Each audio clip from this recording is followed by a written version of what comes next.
सुजीत एक बार फिर से आपका स्वागत करता हूं अपने YouTube चैनल बिन विथ विश्वा में, जहां मैं आज आपके लिए एक बेहद ही खास इंपॉर्टेंट जीके ट्रिक्स लेके आया हूं। वो ट्रिक्स से न्यूटन की गति के नियम को याद रखने का कि आखिर वो कैसे न्यूटन के तीन जितने गति के नियम हैं उसे याद रखा जाए। बहुत से एग्जाम में कन्फ्यूजन के कारण गलतियाँ हो जाती हैं, लेकिन मैं जो ट्रिक्स बताऊँगा यदि आप उसे देख लें, सुन लें, ध्यान से सुन लें तो आप कभी नहीं भूल पाएंगे न्यूटन की जितनी गति के नियम हैं उसका स्टेटमेंट क्या है। तो उसके पहले मैं आपको न्यूटन की गति के नियम जितने हैं उसके डिटेल बताऊंगा कि आखिर प्रत्येक नियम कहता क्या है। सर आइजैक न्यूटन ने 1687 ईस्वी में 1687 में एक बुक लिखा जिसका नाम था प्रिंसिपिया। इसी बुक में उन्होंने प्रिंसिपिया नामक बुक में उन्होंने गति के नियम यानी लॉ ऑफ मोशन को प्रतिपादित किया। उन्होंने गति के 3 नियम बताए। पहला नियम जड़त्व का नियम यानी लॉ ऑफ इनर्शिया, दूसरा संवेग का नियम यानी लॉ ऑफ मोमेंटम, तीसरा क्रिया प्रतिक्रिया नियम यानी law of action and reaction. आपको मैं ट्रिक्स बाद में बताऊंगा, पहले आप एक बार डिटेल में न्यूटन के जितने नियम हैं उसके देख लीजिए।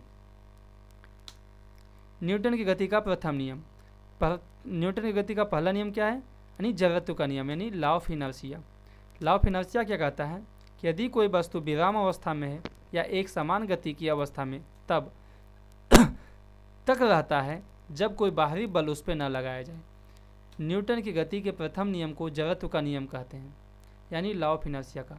ये नियम कहता है कि यदि कोई वस्तु मूव कर रहा है, जा रहा है, रन कर रहा है तो तब तक घूमता रहेगा जब तक उस पर कोई फोर्स न लगाया जाए, या वो रेस्ट है विरामावस्था में तब तक वो विरामावस्था में रहेगा जब तक उसे कोई फोर्स न लगाया जाए उस पर। यानी जो ये एक जगह है तो एक ही जगह पर रहेगा यदि मैंने यहाँ से कोई फोर्स नहीं लगाया। नेक्स्ट, जड़त्व के नियम से बल की परिभाषा प्राप्त होती है यानी फोर्स का। जड़त्व किसी वस्तु का वह गुण है जिसके कारण कोई वस्तु अपनी अवस्था बनाए रखना चाहता है। कॉम्पिटिटिव एग्जाम में ये पूछे जाते हैं कि बल यानी फोर्स की परिभाषा न्यूटन के किस नियम से परिभाषित होता है, तो वो है जड़त्व का नियम यानी फर्स्ट नियम यानी लॉ ऑफ इनर्शिया। किसी वस्तु के जड़त्व का मान उसके द्रव्य के समानुपाती होता है। एग्जाम्पल देखते हैं कि आखिर एग्जाम्पल क्या है। तो जैसे आप ट्रेन में बैठे हो, अचानक ट्रेन खुल जाए तो आप पीछे झुक जाते हैं, क्यों?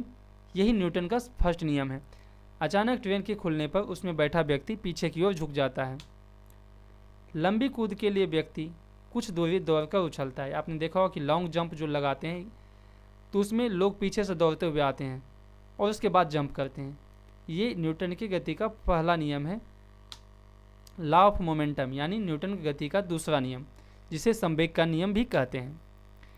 सेकंड लॉ कहता है कि संवेग परिवर्तन की दर लगाए गए बल के समानुपाती यानी डायरेक्टली प्रोपोर्शनल होता है तथा संवेग की दिशा वही होता है जिस दिशा में बल लगाया जाए। यानी इसका कहने का मतलब है कि ये कोई वस्तु है, इसमें जो मोमेंटम आएगा उसमें लगाए गए बल की दिशा जो समानुपाती बल की दिशा में होगा।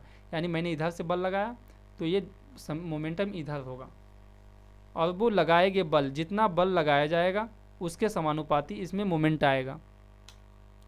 अब बात है कि मोमेंटम क्या है, तो द्रव्यमान यानी मास, इस जो वस्तु मैंने बताया इसे इसका मास और वेग मैंने जितना फोर्स लगाया तो उसमें वेलोसिटी पैदा होगा। तो वेलोसिटी के गुणनफल को संवेग कहते हैं।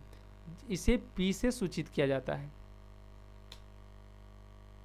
यानी P इक्वल mv, m जहाँ मास है, v वेलोसिटी है।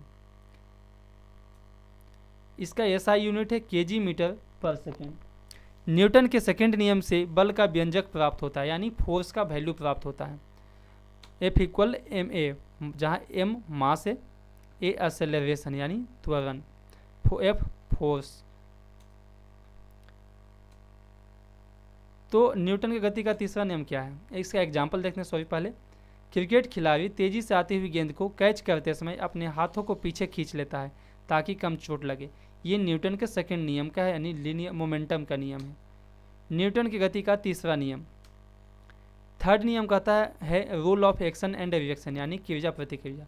न्यूटन की तीसरा नियम है क्रिया प्रतिक्रिया यानी rule of action and reaction. प्रत्येक क्रिया के बराबर प्रतिक्रिया होती है, यानी कहता प्रत्येक क्रिया यानी जो एक्शन लिया जाएगा उसका रिएक्शन भी होगा, और इक्वल में होगा। यदि मैंने इधर से अटैक किया तो इधर से अटैक होगा। इसे किर्जा प्रतिकिर्जा नियम भी कहते हैं, यानी न्यूटन्स लॉ। अब जितना फोर्स लगाओगे उसके विपरीत फोर्स लगता है। इसका एक एग्जांपल है, बंदूक से जब गोली छोड़ते हैं तो पीछे की ओर झटका लगता है, क्योंकि वो जितने स्पीड से आगे बंदूक गोली निकलती है उतना पीछे फोर्स लगता है। दूसरा, यदि आप कुएं से पानी खींच रहे हैं, अचानक रस्सी टूट जाए तो आप पीछे की ओर गिर जाते हैं। रॉकेट का आगे बढ़ना, ये भी न्यूटन के तीसरे नियम पर आधारित है। नेक्स्ट, अब आए ट्रिक्स कि आखिर ट्रिक क्या है न्यूटन के नियम को याद रखने, गति के नियम को याद रखने का। तो वो ट्रिक्स है जी के ट्रिक्स, जिसे बहुत इंपॉर्टेंट ट्रिक्स है, आप इसे याद रख लें। जड़ से क्रिया, जड़ से क्रिया, जड़ यानी फर्स्ट नियम, जड़ से क्रिया यानी जड़त्व, जड़ से जड़त्व हो गया, जड़त्व यानी इनर्शिया, जड़ से जड़त्व इनर्शिया, फर्स्ट नियम जड़त्व का नियम। से सेकेंड नियम, से यानी संवेग, से यानी संवेग यानी सेकेंड नियम, संवेग का नियम। क्रिया थर्ड नियम, क्रिया प्रतिक्रिया। ये इसे आप बिल्कुल नहीं भूल पाएंगे, इसे आप याद रखें, जड़ से क्रिया यानी जड़त्व से क्रिया। दोस्तों, हमारा वीडियो कैसा लगा?